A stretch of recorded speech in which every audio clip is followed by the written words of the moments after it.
Talvez você deva conversar com alguém. 16. Tudo de bom. Soiler. Depois que saí da faculdade de medicina, o resto da minha vida não se encaixou como planejado. 3 anos depois, quando eu estava com quase 37 anos, um relacionamento de 2 anos terminou.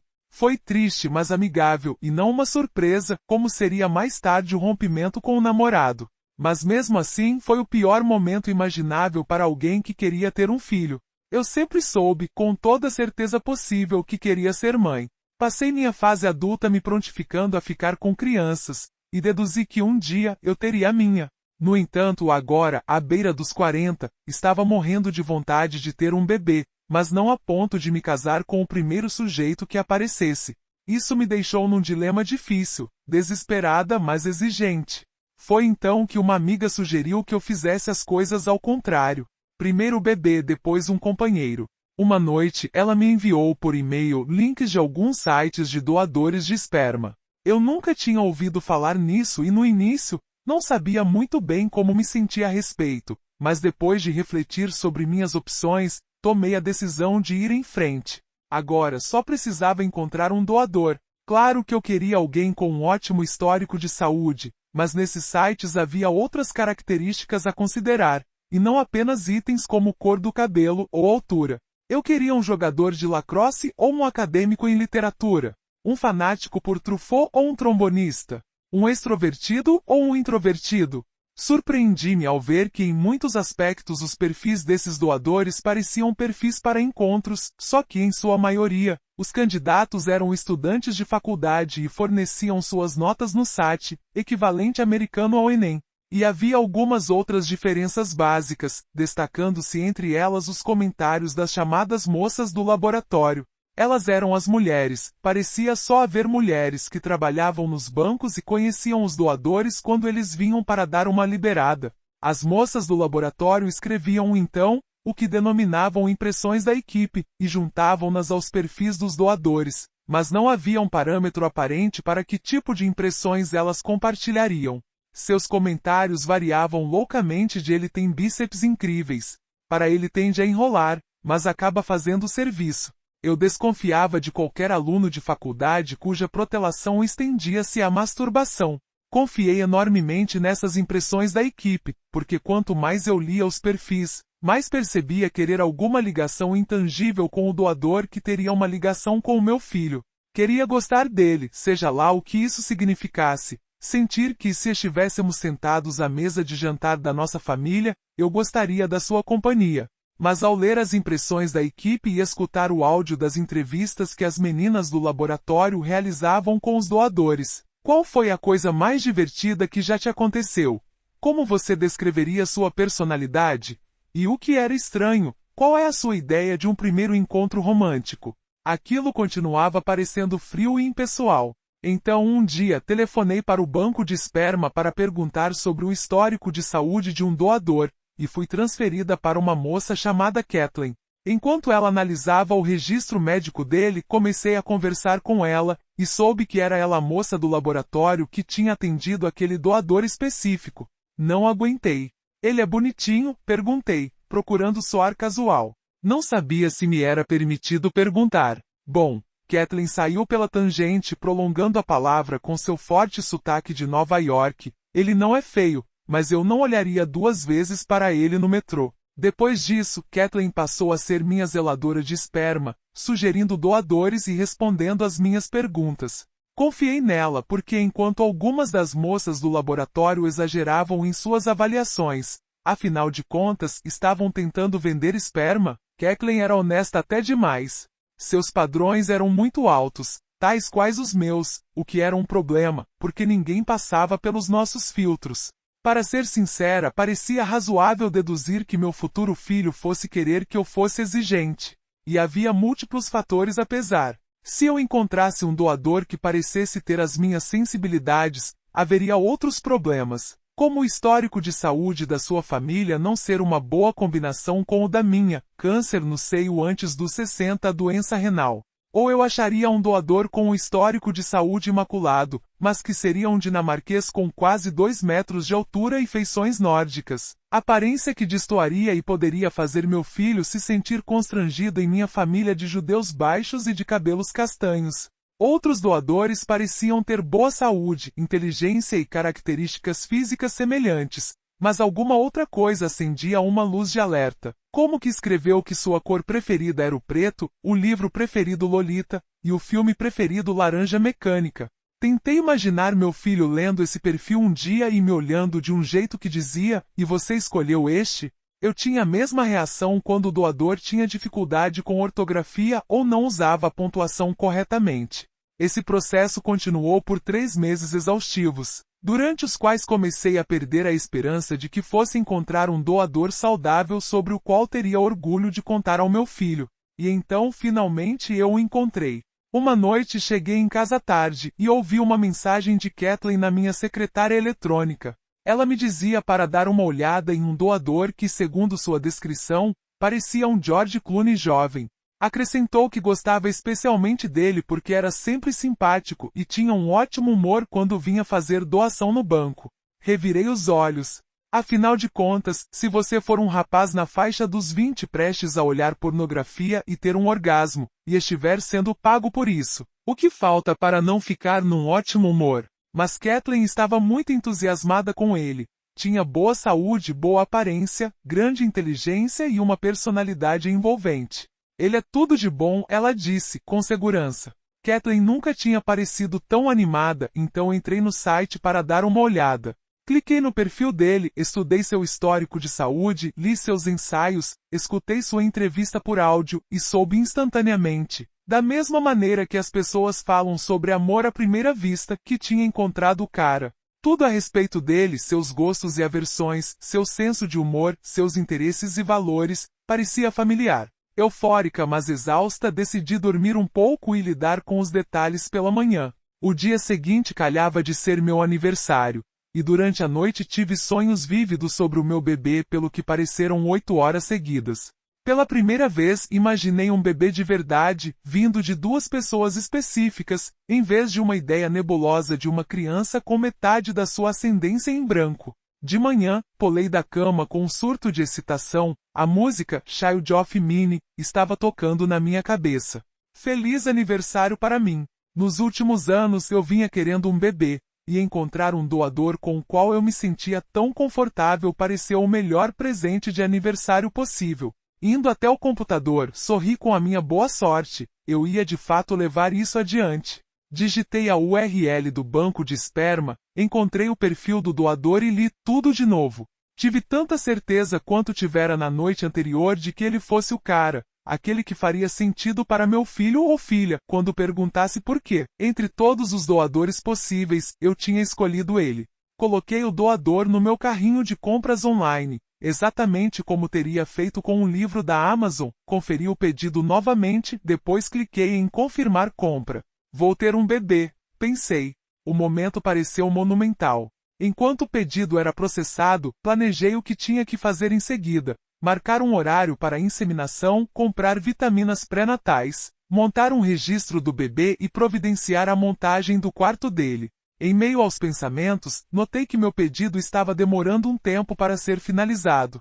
A ampulheta que girava na minha tela, conhecida como a roda giratória da morte, parecia estar rodando há um tempo extraordinariamente longo. Esperei mais um pouco. E finalmente tentei usar a tecla de desfazer, para o caso de o meu computador estar dando pau. Mas nada aconteceu.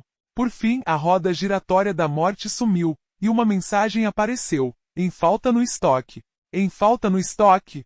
Deduzi que devia ser alguma falha do computador. Talvez quando pressionei a tecla de desfazer. Então, fiz uma ligação direta para o banco de esperma e pedi para falar com Kathleen, mas ela não estava, e fui transferida para uma funcionária do serviço de atendimento ao cliente chamada Barb. Barb deu uma olhada no caso e afirmou que não era uma falha, eu tinha escolhido um doador muito popular, segundo ela. Explicou que os doadores populares saíam rápido e que, embora a empresa procurasse refazer seu estoque com frequência, havia um prazo de 6 meses para isso, de modo a ele poder ficar em quarentena e ser examinado. Mesmo quando o estoque tornava-se disponível, ela disse, ainda poderia haver uma longa espera, porque algumas pessoas haviam no colocado como pedido pendente. Enquanto Barb falava, pensei em como Kathleen tinha me ligado apenas um dia antes. Então, me ocorreu que talvez ela tivesse sugerido aquele doador para várias mulheres. Assim como eu, talvez fossem muitas as mulheres que tivessem criado um vínculo com ela, considerando suas avaliações sinceras de sêmen. Barb colocou-me na fila de espera. Não seja boba de perder seu tempo esperando, ela tinha dito, de forma ameaçadora, então desliguei o telefone e me senti perdida. Após meses de uma busca inútil, tinha encontrado meu doador, e meu futuro bebê tinha finalmente parecido uma realidade, não apenas uma ideia na minha cabeça. Mas agora, no meu aniversário, tinha que abrir mão daquele bebê. Estava de volta ao ponto de partida. Debrucei-me sobre meu notebook, contemplando o espaço. Fiquei ali por um tempo até reparar no canto da minha mesa, num cartão de visitas que tinha recebido na semana anterior, em um evento voltado para contatos profissionais. Era de um cineasta de 27 anos chamado Alex. Eu tinha conversado com ele só por uns 5 minutos, mas deu para ver que ele era educado, inteligente e parecia saudável, e pensei, com a impulsividade de alguém que esteja ficando sem opções, que talvez eu pudesse pular os bancos online e tentar achar um doador no mundo real. Alex encaixava-se no perfil do tipo de doador que eu procurava. Por que não perguntar se ele pensaria a respeito? Afinal de contas, o pior que ele poderia dizer era não. Escolhi meu tópico de assunto com cuidado, uma pergunta em comum, e escrevi um e-mail despretensioso. Ei, você se lembra de mim, daquele evento de networking? Depois convidei-o para um café, de modo a poder fazer minha pergunta em comum. Alex respondeu, indagando se eu poderia mandar a pergunta por e-mail. Respondi que preferia discuti-la pessoalmente. Ele respondeu, claro, e em seguida tínhamos um encontro marcado para um café domingo ao meio-dia. Eu estava nervosa quando cheguei ao Word Café, para dizer o mínimo. Depois de mandar meu e-mail impulsivo, tive certeza de que Alex diria não, e depois contaria o que eu havia feito a 10 dos seus amigos, deixando-me tão humilhada que eu jamais conseguiria ir de novo a um evento de networking. Pensei em desistir, mas queria tanto um bebê que senti que precisava fazer isso, só para conferir. A resposta a uma pergunta não feita é sempre não, repetia várias vezes comigo mesma. Alex cumprimentou-me calorosamente e a conversa correu bem, com tanta facilidade que antes que eu percebesse, estávamos nos divertindo. Depois de cerca de 1 hora, na verdade, eu quase tinha esquecido o que estávamos fazendo ali, quando Alex inclinou-se sobre a mesa, olhou nos meus olhos, e perguntou, de um jeito sedutor, como se tivesse concluído que aquele era um encontro amoroso, e aí qual era a pergunta em comum? Na mesma hora meu rosto ficou quente, fiquei com as palmas das mãos suadas e fiz o que qualquer pessoa normal faria em tais circunstâncias. Emudeci. A gravidade e a maluquice do que eu estava prestes a fazer deixarão-me sem fala. Alex esperou até eu começar a articular as palavras, desconcertada, usando analogias incoerentes para explicar o meu pedido. Dizia coisas como, não tenho todos os ingredientes para a receita, e é como doar um rim, mas sem remover o órgão. No momento em que eu disse a palavra órgão, fiquei ainda mais afobada e tentei mudar o rumo da conversa. É como doar sangue, eu disse, só que existe sexo em vez de agulhas. Com isso decidi calar a boca. Alex olhava-me com uma expressão estranha e pensei, a vida não fica mais humilhante do que isso. Mas ficou, porque rapidamente ficou claro que Alex não fazia ideia do que eu estava tentando perguntar. Olhe, consegui dizer. Tenho 37 anos e quero ter um bebê. Não estou tendo sorte com os bancos de esperma, e me pergunto se você consideraria. Dessa vez, Alex entendeu claramente porque todo seu corpo ficou paralisado. Até seu mocha chai latte ficou suspenso no ar. Além de um paciente catatônico na faculdade de medicina, eu nunca tinha visto alguém tão imóvel na minha vida. Por fim, os lábios dele moveram-se e saiu uma palavra. Uau! Depois, lentamente, foram saindo mais palavras. Eu não estava esperando isso de jeito nenhum. Eu sei, eu disse. Estava me sentindo péssima por tê-lo colocado em uma situação tão constrangedora, por ter tocado no assunto, e estava prestes a dizer isso quando, para minha surpresa, Alex acrescentou, mas estou disposto a conversar a respeito. Agora era minha vez de ficar paralisada, antes de dizer, por fim, uau! As próximas horas voaram. Alex e eu conversamos sobre tudo, da nossa infância aos sonhos futuros. Parecia que conversar sobre esperma tinha derrubado todas as barreiras emocionais, do mesmo modo que fazer sexo com alguém pela primeira vez pode abrir as comportas emocionais. Quando finalmente nos levantamos para ir embora, Alex disse que precisava pensar um pouco e que me procuraria, e eu falei que tudo bem, mas eu tinha certeza de que depois que ele refletisse a respeito, eu nunca mais teria notícias dele. Naquela noite, no entanto, o nome dele apareceu na minha caixa de entrada. Cliquei na sua mensagem, esperando uma rejeição simpática. Em vez disso, ele escreveu: até agora estou tendendo para sim, mas com mais perguntas. Então, marcamos um outro encontro. Nos 2 meses seguintes, encontramo-nos com tanta frequência no Word, que comecei a chamar o café de meu escritório de esperma, e meus amigos começaram a chamá-lo, simplesmente, de Spurt, a junção de Sper, no original em inglês, e Wort, no Spurt. Conversamos sobre tudo, de amostras de sêmen e históricos médicos a contratos e contato com a criança. Por fim, chegamos ao ponto onde falamos sobre como fazer a transferência, se deveríamos ter o médico fazendo a inseminação, ou fazer sexo para aumentar as chances de concepção. Ele escolheu sexo. Sinceramente, eu não fiz objeção. E mais sinceramente, fiquei empolgada com essa evolução. Afinal de contas, imaginava que na minha vida futura como mãe, não haveria muitas oportunidades para fazer sexo com alguém lindo como Alex, 27 anos, músculos abdominais definidos e maçãs do rosto esculpidas. Nesse meio tempo, comecei a monitorar obsessivamente meus ciclos menstruais. Um dia no Spurt, mencionei a Alex que estava prestes a ovular, portanto, se fosse para tentarmos naquele mês, ele tinha exatamente uma semana para tomar uma decisão. Em outras circunstâncias, isso poderia parecer muita pressão a colocar sobre alguém, mas àquela altura parecia um fato consumado, e eu não tinha tempo a perder. Já tínhamos examinado nosso plano de todos os ângulos possíveis, legal, emocional, ético, prático. Agora também, tínhamos piadas internas e apelidos um para o outro, além de termos criado um vínculo quanto à bênção que seria aquela criança. Uma semana antes, Alex tinha até perguntado se, como qualquer outra oportunidade de negócio, eu tinha recorrido a outros, ou se aquela era uma oferta exclusiva.